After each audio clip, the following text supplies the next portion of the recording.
How fast this year has gone, I can't believe it. They do say, you know, as you get older, the time goes faster, and that certainly has been the case this year. Unbelievable.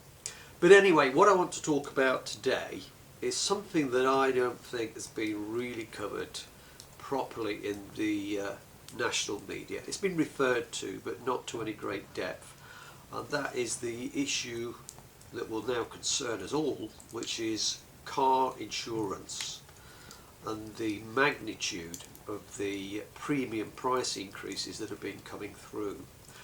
What I'm going to do is I'm going to walk you through my experience to date in renewing my car insurance that was done at the end of October, and then we'll go through what the media have been saying about it, the little snippets that I've been able to pick up, and then we'll do some kind of summary at the end and raise a few questions.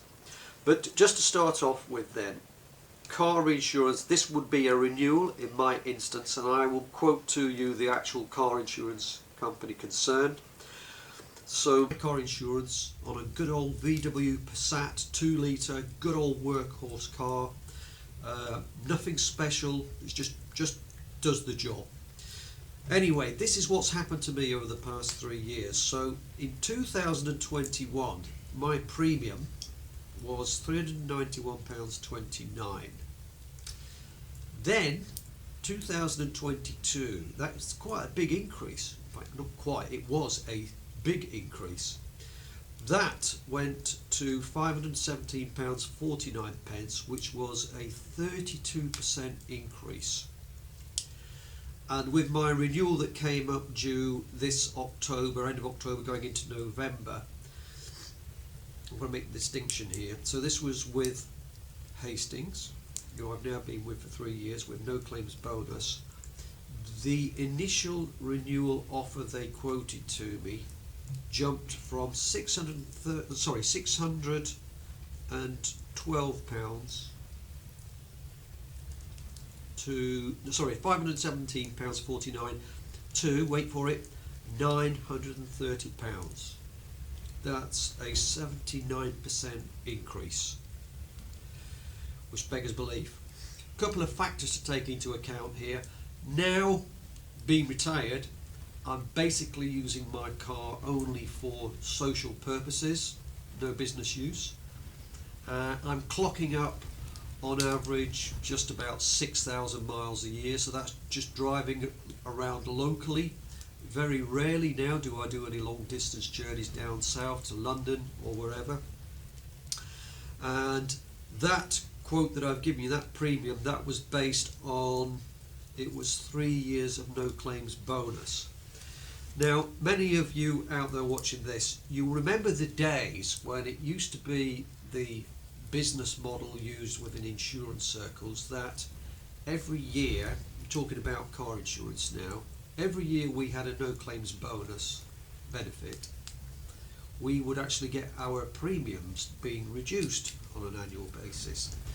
So those of us who were driving in a proper manner and not driving recklessly and causing accidents and releasing mayhem all over the place on the motorways, we were rewarded. But that business model no longer seems to apply. Seems, I can remove that, I'll say that business model no longer applies. Otherwise, how the heck can you explain a premium going up from £517 to £930? There's no explanation for it. The magnitude of that increase is plus 79%, when we're being told that in 2023 inflation has been running at 6.7%. Something is not adding up here. But I'll go on to that in a minute when I go through what the media have been saying and picking up on the various stories and elaborating on that. I wasn't happy about that, so what I had to do, I got back to Hastings, who were my insurers for the past 3 years, and expressed my concerns. And after a bit of negotiating, and this is what I don't understand, I was able to get their final quote down to £642. So that was from £930 to £642. So it mysteriously went from a 79% increase to 24% increase. Who are the authorities who are supposed to be governing this? What have the ABI, I think that's the association, the Association of British Insurers, what have they got to say about this, with it being their members? Well, it's going to be fairly obvious, isn't it? They're going to cover each other's backs, as far as I'm concerned. They're all in the club together. And as for the FCA, I'll cover that in a moment. But anyway, in the end, to summarise, I was able to get my policy at £642, which was a 24% increase, which is still above what we were being told the increases would be. For example, I dug out some information about, it was from Ernst and Young, big accountancy firm, consultancy firm. They were reporting in 2022 that car insurers should brace themselves for premium increases in 2023 in the order of 16%. 16%. And in the end, in my instance I'm talking about, it initially came in at plus 79%, and then I got it reduced to 24%. Still way above what we were being foretold. Something very strange is going on here. I'm going to try and dig into this and try and unfold the story. That being the case, let's just look at what the media's been saying. So we'll look at the Evening Standard article there down in London, and we're talking now about what were the main reasons for the increases in premiums. What has been going on over the past 18 months, 1 year?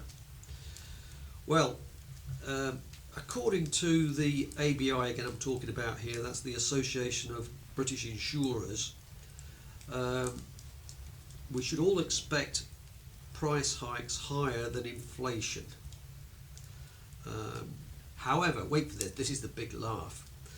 Under the auspices of the ABI, then monitoring events by the insurers, they were reporting, however, all insurers would be doing their damnedest to remain competitive. Well, I don't think price increases of this order are remaining competitive. And then, again, a strange story here with the Evening Standard. They reported that in Q1, quarter one, that's Jan to March of 2023 versus the same period the previous year, that premiums, motor car premiums, had increased only by £8 to, on average, 436. And then later on, that came in at £45 increase. Well, if only, because that is not the case. That's not what I'm experiencing, and that's not what many of you watching this are experiencing.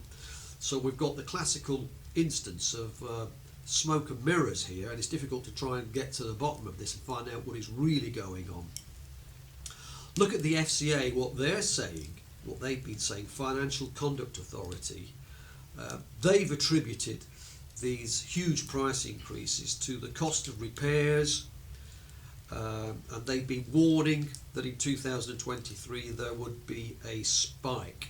So that was the Financial Conduct Authority themselves, who, according to the Independent, were a little concerned at the prices that were coming through, but here we go. They would continue to monitor the situation. And we all know that that means if anything is ever going to happen, it'll be in about 2 or 3 years' time. So while they continue to monitor the situation, we've got millions of people out here in the real world who are already struggling with their gas and electricity bills and other bills that are coming through that haven't gone down. And by that, I'm talking about general inflation. So if you look at the inflation now, we're being quoted 6.7%. That's 6.7% on top of last year. But that takes out of the equation the fact that the last year the base had already been raised massively to a much higher level. So then on top of that high base, you've now got 6.7%. The point being, we never ever get back down to what it was, say, 2 years ago, before 2 or 3 years ago, before we had these huge price increases coming through that everybody's been struggling with. And I've not even mentioned there the increase in the mortgage rates, which doesn't affect me because I'm a saver. I've been benefiting from that. But those people who got mortgages, they've been clobbered by the increase in mortgage rates. So inflation's still high, although food inflation is supposed to be coming down, but that doesn't seem to be evident with our heating of our homes and other areas. And the other area I should mention here, still related to cars, motors, which is, once again, the more observant of you will have noticed with horror that the petrol and diesel prices per litre are now going back up to what they were something like 2 years ago. Somebody here called Tim Kelly has a website, which he's the CEO, the owner of the motorchainguru.co.uk, and he was mentioning that price increases in car insurance were coming through because during the COVID years, the car insurers made huge profits. The reason being that less of us were out there driving around anywhere near as much as we normally do. So that had a major impact on the number of claims going in. People weren't as mobile, therefore you had less traffic and there were nowhere near as many claims or accidents occurring, which ultimately led to claims being put in. That's another report that we've got there from, as I say, somebody fairly high up within that industry. We'll look at the Independent. They're quoting, I've mentioned that one already, FCA spokesman had said, as I alluded to before, that these price increases that we're going through would be monitored, which means nothing will happen at all. And again, the Independent refers to the price increases as being the result of inflation. That being so, we're being told there's been high increases in the cost of in the cost of paints that are used, the cost of repairs, heating costs in the garages have had this impact on costs, and also we're being told that there are now more claims coming through. Okay, that's a natural phenomena of more people being back to work after COVID. More people being mobile, driving to and from work, and therefore more accidents. But I'll bet my bottom dollar that it's roughly the same as what it was pre-COVID. So that one doesn't completely wash with me. I think we've got something strange going on there. But what I will say is, on this issue of the number of claims being submitted, and it's not politically correct to mention this, but I will say it, that a certain sector of the community who will remain anonymous for woke reasons had an extremely high ratio of putting in claims for motor accidents and whiplash. The government's now jumped on that and they've contained the amounts that can be paid out on whiplash, but there were huge claims going in from one particular sector of the community. As I say, I can't say who, and that wasn't jumped on quickly enough. It was allowed to pass, and that one we are all now paying for. That's another reason for what's been going on. But I can quote you an instance in my case of putting in claims. So I've driven in my lifetime about 1 million miles, and in that time, touch wood, I've never caused one accident.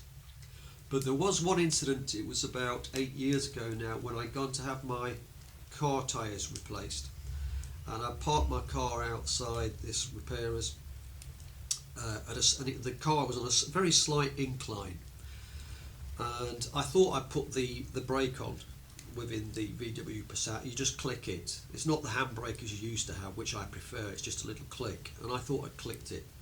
I went inside to put my car.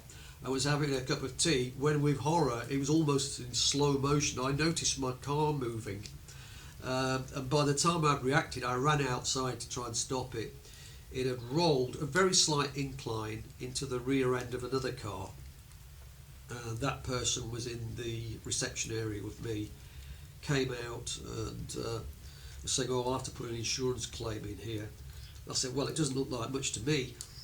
And to cut a long story short, the damage to my car on the bumper was about £1 maximum, which was the cost of using T-Cut. The car that my VW Passat impacted with, the guy put in a claim for £1,700. When I found out about this, I contacted my insurers at the time, which wasn't Hastings, it was somebody else, and I reported to them. I said, "This is a fraudulent claim. I've got a photograph of the damage, if you can call it damage. It's a simple scrape. I've shown it to a couple of my friends in the motor trade who run their own garages, and they have informed me maximum, over the top, the maximum cost of repairing the damage is £200. This is a claim that's been submitted to you for £1,700. Therefore, this is a fraudulent claim, and I'm asking you to send somebody around to audit this damage, to officiate it." To cut a long story short, they didn't send anybody around. They just paid out, in the end, the £1,700. That was after me making several phone calls, and at one stage, one of the guys there, he asked me the question. He said, "Well, insurance is paying out on it anyway. Why are you so concerned?" I said, "Well, I'm so concerned because I'm not stupid. I know that ultimately I and other people insuring their cars will pay for this nonsense that you are allowing to go through. So I repeat, the damage should have been tops £200. The insurers paid out for £1,700 and didn't even send out one of their auditors to check the situation. I'd sent them the photographic evidence. They weren't bothered. It was clearly evident from that image that I sent through that it was a fraudulent claim. That being my personal experience, multiply that thousands and thousands of times, and perhaps there we've got one explanation for why premiums have gone so high. One of the reasons being the insurers themselves complaining about all the claims coming in, and then in my experience, and other friends have told me this, the claims that were fraudulent weren't investigated properly. So why is this happening? Why don't we have the FCA acting on that? Why don't we have the Insurers Association, the ABI, commenting on that themselves? Nothing, not a word about it. But that's a possible explanation for what's going on. And then I should also mention that the demographics, the age groups of those who've been really hit hardest with these price increases in these premiums have been the 25 to 39-year-old age groups, and then my age group, 65 plus. Well, I can understand 25 to 39 years of age for obvious reasons. However, the 65 years plus age group, which is myself included, we are the type who go around driving with huge amounts of experience, whereby we can usually anticipate when some idiot, some moron is going to pull out in front of you on the motorway without signalling. We know what's coming next. It becomes an instinct. And we don't tend to go around driving like maniacs on the motorways, driving at about 100 miles per hour, weaving in and out of other cars. It's not the way we conduct themselves, because we, our age in particular, tend to be more courteous. And so for the life of me, I can't understand why we, that's a 65 plus age group, why we are being absolutely hammered with these premium increases. It goes back to what I was saying before initially, which is, forget the no claims bonus. It doesn't come into the equation now. It doesn't seem to come into the equation. To hell with that. 65 plus, right, we're going to stick this extra premium on there. That's it. This is what seems to be happening, which we could argue is not politically correct to hammer the 65-year-olds, etc. Okay, and then we look at what's going on with the insurers and who's managing these insurance companies themselves. Look at the pay that these CEOs are earning. Just a little bit of research there. Top 10 insurance companies in the UK. The average basic salary of these CEOs is £740,000 a year. That's the basic. But don't forget, they've then got their bonuses. So on average, their total remuneration is going from 740k to, on average, £2.8 million a year. That is 3 times more than the basic salary. And just consider, these CEOs, they are running companies that are already established. They've been in the market for many years, for decades. And those companies already have their own momentum that will generate fixed levels of revenue every year. And only an absolute idiot could screw up on a business that operates like that. The point I'm making is that somebody who's started a business off from zero and builds it up into a turnover of millions, perhaps hundreds of millions, or exaggerated there, they are the people for me who are truly worth millions of pounds in bonuses and salaries. They've done it. They've created something from nothing, and that takes a hell of a lot of doing. And that is distinctly different to somebody coming in at CEO level, just basically running the show and keeping things ticking over. And then what a lot of people out there don't know is that when these big companies have to make their major strategic decisions, it's not a CEO there who's making those decisions on his own. He's got a team of his own executives reporting into him. And what he will do, he or she will normally call in the external consultants, such as the McKinseys of this world, JP Morgans of this world. Their teams will come in to do their strategic reviews, and they will make proposals to the CEO, who will pick off whichever one he thinks is appropriate. And those companies will be paid millions for that particular service. So a lot of people don't know that, the way the big companies actually operate. But for me, we've got these insurance companies, CEOs paying themselves big salaries, big bonuses, when they've got reported big losses that have come through, particularly in 2021, 2022, as a result of the inflationary costs coming through, which I would challenge, because we're being told inflation 2023, as I say, I mentioned it already, was 6.7%. So 6.7%, just consider that. And my initial quote from Hastings for car insurance was plus 79%. Now again, when I've checked this out with contacts, friends within the motor trade, they've been laughing their heads off. They've been saying paint costs and their costs have increased nowhere near 79-80%. Absolute maximum tops, you're talking about in the order of 15 to 20%. So the point I'm making here is, it really does look as though we're all being taken for a ride, pardon the pun, with motor insurance, and very little is being done about it. What can we do? All we can do is, as we're advised to do, is shop around. But even when I was using the various go-to moneysupermarket.com and these various sites, I was still getting high price quotes. One of the biggest ones that shocked me was Tesco's, that came in, Tesco's, £852. Incredible. I thought Tesco's would have been able to offer more better than that.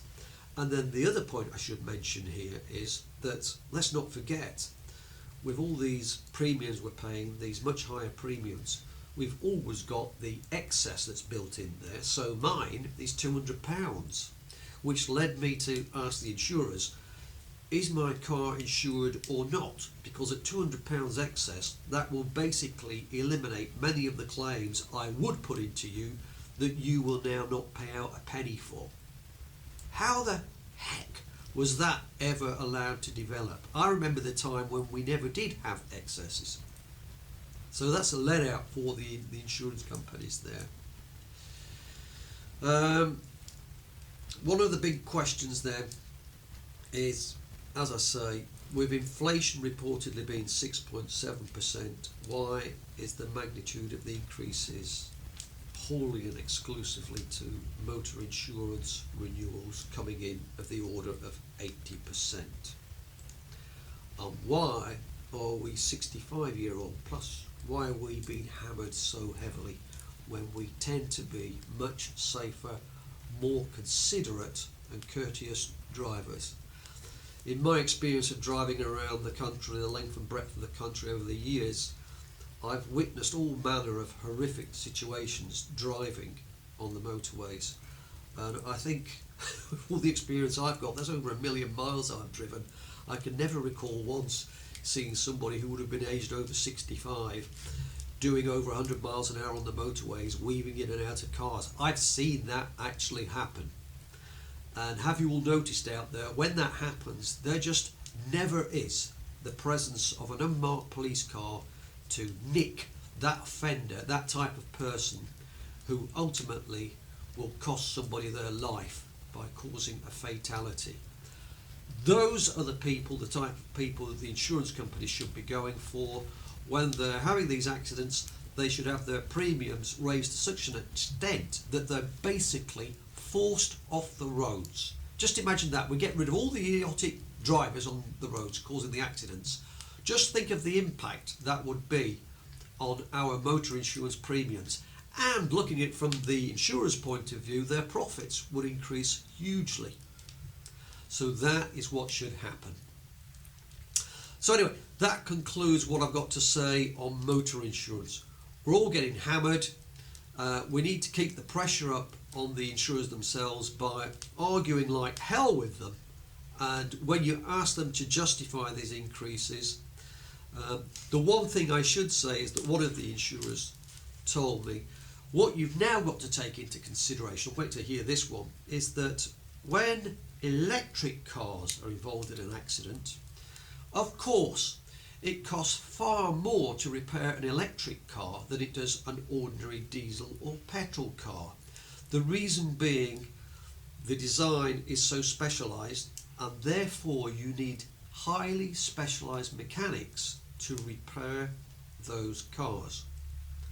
That being the case, we, the ordinary motorists who are driving around in diesel and petrol, we are also now picking up the tab for repairs of electric cars. And don't get me wrong on this, I believe we've got to save the environment, and ultimately we've got to eliminate diesel and fuel. But why didn't we go the electric route? Why didn't we go the hydrogen route? That was all kept quiet, wasn't it? And it would cost a damn sight less than electric cars. On that point, I'll leave it at that today for you all to consider.